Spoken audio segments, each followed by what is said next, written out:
Alright, hello everyone, it's Happy, and today we're going to be comparing the ST1 to the E75 to find out which of these tanks is the better Tier 9 heavy. And of course, first of all, we're going to be looking at the Soviet tank, because this tank more or less resembles the old IS-4 without the HD model. And in this case, that's not entirely correct. The hull may be the same from a visual standpoint. However, from an armor standpoint, the IS-4's hull is going to be much stronger, even though technically it's the same goddamn hull. The ST1's lower plate is going to be a little bit weaker, in my opinion. I feel like from side angles, it feels like it at least. And overall, the sides and the front are just not as well armored as that of the IS-4. However, the turret is going to be the biggest difference, because the IS-4 doesn't have a giant cupola. Well, it's not giant, but relative to the ST1, the IS-4 doesn't have, a big cupola sticking out from the top, and the sides of the turret are also going to be much stronger. Same thing with the gun. The gun is actually identical, but then the stats are obviously reduced for the ST1 for obvious reasons, because of, balance purposes, of course.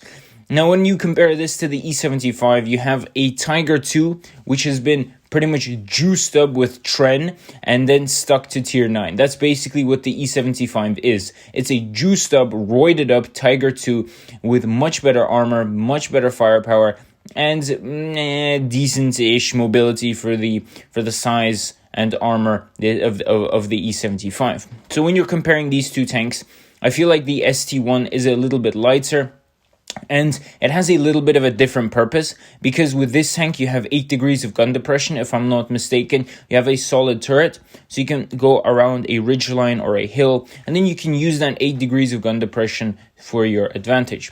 The E75 more or less is a big Tiger II, which is meant to be on the front line and on the first line of attack, and you're meant to absorb kind of most of the shots the enemy throws at you, and of course deflect the other half, because the only weak spot this tank has frontally is going to be the humongous lower plate, and of course the little cupola at the top. If you switch to gold, of course, other areas of the tank will be weakened, and so yeah, obviously that makes sense. But against Tier 8, this tank will be a real menace compared to the ST1, I feel like, because the armor is going to be a little bit worse. In my opinion, they have two different roles, but at the same time you can play them quite similarly. The ST1 can do the same thing the E75 does, but the E75 can't necessarily go over a ridgeline and use its gun depression, because it really doesn't have one.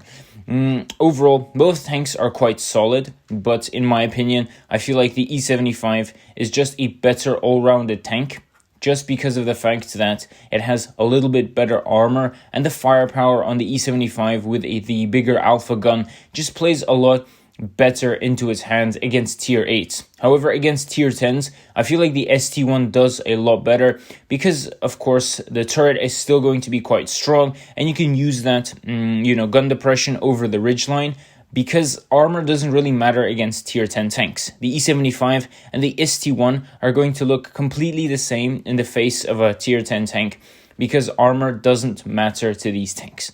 So again, this is just my opinion, and yeah, tell me what you guys think about these tanks in the comment section below. And with that, Happy is out, and I'll see you guys next time. Bye-bye.